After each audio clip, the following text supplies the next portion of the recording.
Transport और mineral nutrition जो है वो एक्सक्लूड हो चुका है पहले ही, और हमारे पास जो भी इंक्लूडेड चैप्टर्स बचते हैं वो प्लांट फिजियोलॉजी में 3 बचते हैं। इलेक्ट्रॉन ट्रांसपोर्ट सिस्टम या इलेक्ट्रॉन ट्रांसपोर्ट चेन, ये सबसे ज्यादा क्वेश्चन में आते हैं। साइटोकाइनिन का प्रिकर्सर कौन है, इथाइलिन का प्रिकर्सर कौन है, एब्सिसिक एसिड का प्रिकर्सर कौन है। चीजों को सिंपल रखोगे, जितना ज्यादा उनको रिवाइज करोगे, लिख के रिवाइज करोगे, उतना ज्यादा क्लियर होगा बेटा। Hello students, so welcome to Physics Wallah. So I am Surabhi Kashyap, botany faculty.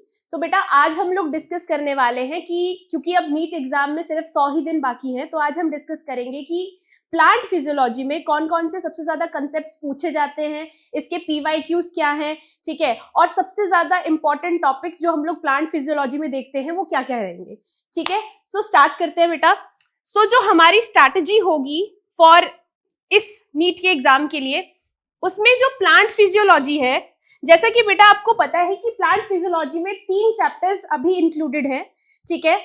Transport और मिनरल न्यूट्रिशन जो है वो एक्सक्लूड हो चुका है पहले ही, और हमारे पास जो भी इंक्लूडेड चैप्टर्स बचते हैं वो प्लांट फिजियोलॉजी में 3 बचते हैं, जो कि है आपके पास फोटोसिंथेसिस इन हायर प्लांट्स, दूसरा है रेस्पिरेशन इन प्लांट्स, और थर्ड है बेटा प्लांट ग्रोथ एंड डेवलपमेंट। तो चैप्टर्स के नाम मैं लिख देती हूँ यहाँ पे, ठीक है। तो फर्स्ट है फोटोसिंथेसिस इन हायर प्लांट्स।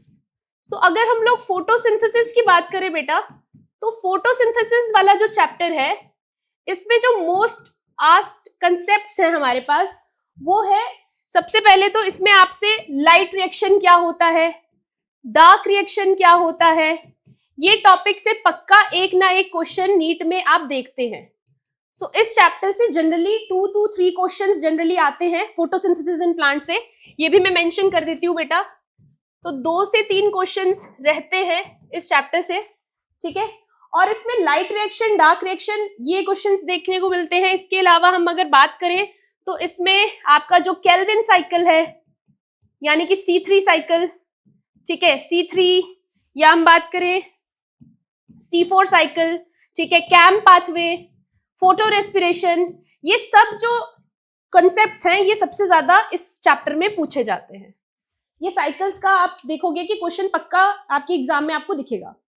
इसके अलावा बेटा इसमें जो फैक्टर्स अफेक्टिंग फोटोसिंथेसिस वाला टॉपिक है, वहां से भी एक क्वेश्चन बन जाता है जो ब्लैकमैन्स लॉ वाला है।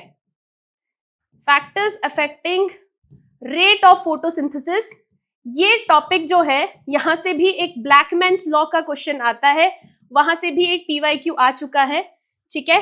ब्लैकमैन्स लॉ, ब्लैकमैन्स लॉ। इसके अलावा बेटा तो मेनली जो फोटोसिंथेसिस में चैप्टर्स इंपॉर्टेंट थे, उनके कंसेप्ट्स थे, वो यही है, light reaction, dark reaction, Calvin cycle, ठीक है, C4 cycle, CAM pathway, photorespiration, तो ये पूछे जाते हैं। इसके अलावा factors affecting rate of photosynthesis में ब्लैकमैन्स लॉ, ये आपको देखने को मिलेगा। और लाइट रिएक्शन में बेटा स्पेशली अगर हम बात करें जो फोटोफॉस्फोराइलेशन टॉपिक है, ठीक है, जिसमें हम लोग बोलते हैं कि साइक्लिक और नॉन साइक्लिक फोटोफॉस्फोराइलेशन है, उससे सबसे ज्यादा क्वेश्चंस आस्क होते हैं, ठीक है। तो ये तो था फोटोसिंथेसिस इन प्लांट्स का। फोटोसिंथेसिस के बाद नेक्स्ट चैप्टर पे बेटा हम चलते हैं। Next chapter is respiration in plants. Respiration in plants. So respiration in plants में जो हम डिस्कस करते हैं टॉपिक्स, सबसे पहला टॉपिक आता है आपके पास कि जो ग्लाइकोलिसिस है। व्हाट इज ग्लाइकोलिसिस, क्योंकि ग्लाइकोलिसिस एरोबिक एरोबिक दोनों में ही यूज होगा, यूनिवर्सल पाथवे है, तो इसीलिए पहला टॉपिक ग्लाइकोलिसिस आएगा वहां पे। तो first topic is glycolysis. Glycolysis. Then हम डिस्कस करते हैं fermentation. Fermentation, then most important में अगर मुझे काउंट करना है तो बेटा क्रेब्स साइकिल,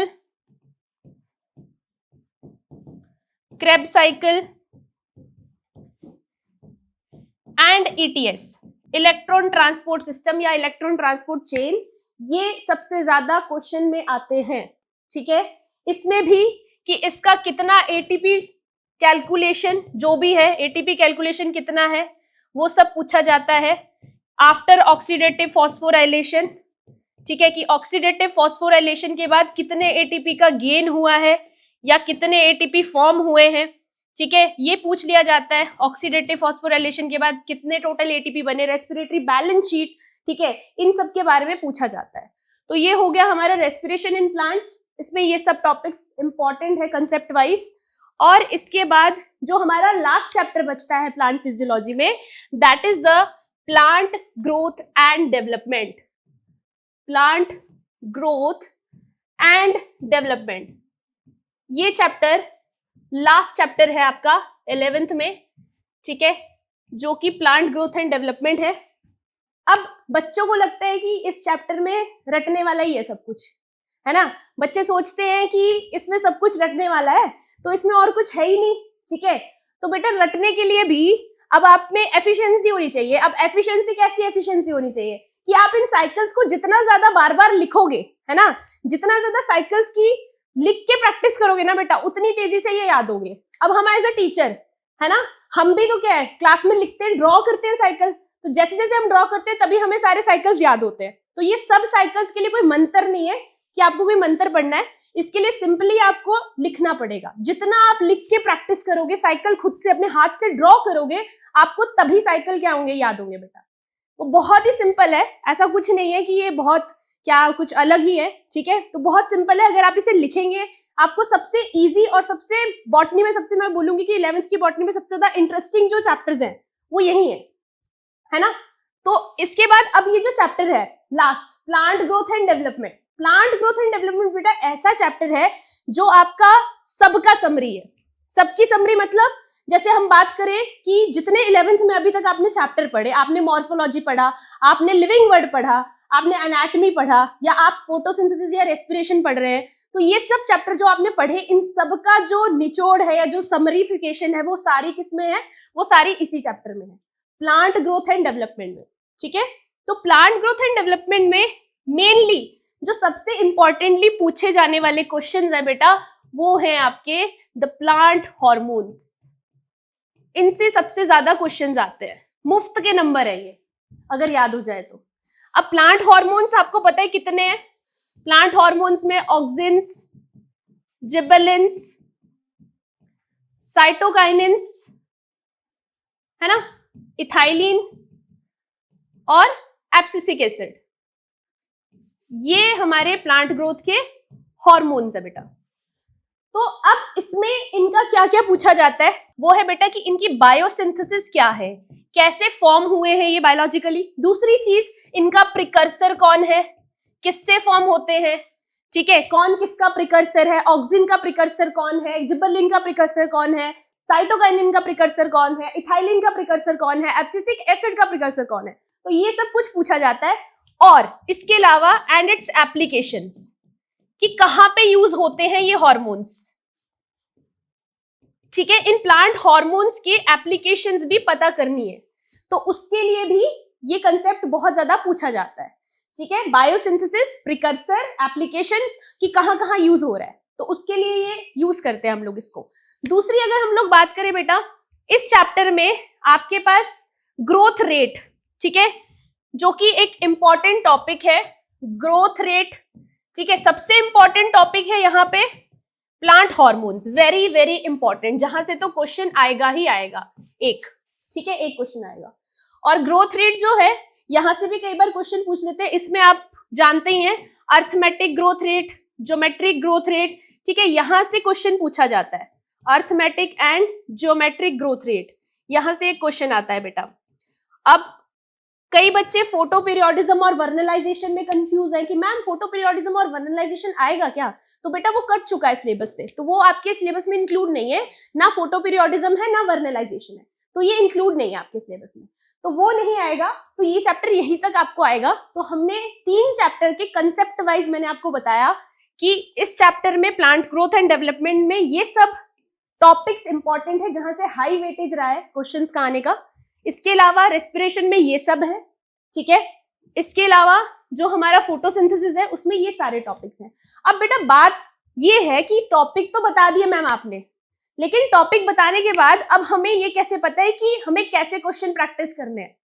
तो क्वेश्चन प्रैक्टिस करने के लिए क्या करना है, अब क्वेश्चन प्रैक्टिस करने के लिए जैसे जो जो चैप्टर आपका क्लास में हो चुका है, जैसे फॉर एग्जांपल आप फोटोसिंथेसिस में ये सब कुछ पढ़ चुके हैं, ये डन है आपका। तो अगर ये डन हो गया है तो टॉपिक वाइज हर क्वेश्चन, जो भी आपको क्वेश्चन मिल रहा है, पीवाईक्यू मिल रहा है, उसको सॉल्व करो। जितना बेटा पीवाईक्यू सॉल्व करोगे उतना आपको क्लैरिटी मिलती जाएगी। और कोई भी डायग्राम पेपर में मत छोड़ो, कोई भी डायग्राम एनसीईआरटी का या कोई भी चीज आपको छोटी से छोटी बारीकी जो एनसीईआरटी में दिख रही है वो सारी पढ़ के जाओ। क्योंकि अब आपको पता है कि लास्ट ईयर हमने देखा, जो अभी नीट का पेपर हुआ 2025 का, तो उसमें हमने देखा कि एक रिडक्शनिस्ट बायोलॉजी वाला क्वेश्चन आ गया था, वो समरी से आ गया था, जो इंट्रोडक्शन वाला पार्ट होता है ना। हमने सोचा ही नहीं, हम पढ़ते ही नहीं है समरी, लेकिन अब क्या है, अब कुछ नहीं छोड़ना है, समरी भी पढ़नी है, ठीक है। जो इंट्रोडक्शन वाला पेज है, साइंटिस्ट वाला पेज है, वो सारा कंप्लीट करना है, ठीक है। इसके अलावा अब इसके लिए सबसे ज्यादा की कंसेप्ट जो मैंने आपको बताया कि ये कंसेप्ट तो तैयार आपको करने हैं, इसके बिना नहीं हो पाएगा, ठीक है। इसके अलावा अब याद करना है, तो याद करने के लिए सिंपल ट्रिक है, जितना ज्यादा चीजों को सिंपल रखोगे, जितना ज्यादा उनको रिवाइज करोगे, लिख के रिवाइज करोगे, उतना ज्यादा क्लियर होगा बेटा। ये तो प्लांट फिजियोलॉजी के लिए मैंने स्ट्रैटेजी बताई है कि प्लांट फिजियो में ऐसे ऐसे करना है, ठीक है। अगर आप चाहते हो कि इसके आपको साइकिल्स वगैरह भी मिले, आगे चल के इसके लिए साइकिल्स भी बनाऊं, तो मैं साइकिल्स भी बना दूंगी आपके लिए, ठीक है। क्योंकि जितना आप प्रैक्टिस करोगे इस चीज को डेली रूटीन में, उतना आपको याद रहेगी। क्योंकि बेटा आगे नीट में एक सब्जेक्ट आएगा, जब आप नीट क्वालिफाई करोगे, एमबीबीएस में एंटर करोगे, तो फर्स्ट सेमेस्टर में ही एक सब्जेक्ट आता है बायोकेमिस्ट्री, उसमें सारे ही साइकिल्स है, ठीक है। तो जिन बच्चों को लगता है कि ये क्यों पढ़ना है, ये फिजूल है, तो मैं बता दूं कि फर्स्ट जो सेमेस्टर होता है उसमें बायोकेम एक सब्जेक्ट होता है, ठीक है। फिर उस टाइम तुम याद करोगे कि हाँ पढ़ाया गया था तुम्हें, एक मैडम थी, है ना, बॉटनी की, वो पढ़ाती थी हमें, ठीक। तो तब याद करोगे कि ये C3 साइकिल, C4 साइकिल इसलिए पढ़ना पड़ रहा है। और ये इतना जितना छोटा समरिफिकेशन यहाँ दे रखा है ना बेटा, इससे कहीं ज्यादा बड़ा C3 साइकिल, नेचुरली बहुत बड़ा साइकिल है ये, ठीक है। आपकी बुक में तो 3 स्टेप में खत्म कर दिया, लेकिन एक्चुअली में बहुत सारे स्टेप्स हैं इसके, ठीक है। सो आई होप ये सेशन आपके किसी ना किसी काम आया हो, आपके लिए बहुत इंफॉर्मेटिव रहा हो, और मैं चाहूंगी कि आप इस पर बहुत ज्यादा काम करें और आगे के लिए अपने नीट के जो 100 डेज बचे हैं उसमें ये स्ट्रैटेजीज को रखें और इस पर बहुत अच्छे से काम करें, इसे अप्लाई करें। सो आई होप ये सेशन आपके लिए इंफॉर्मेटिव रहा हो। So thank you very much.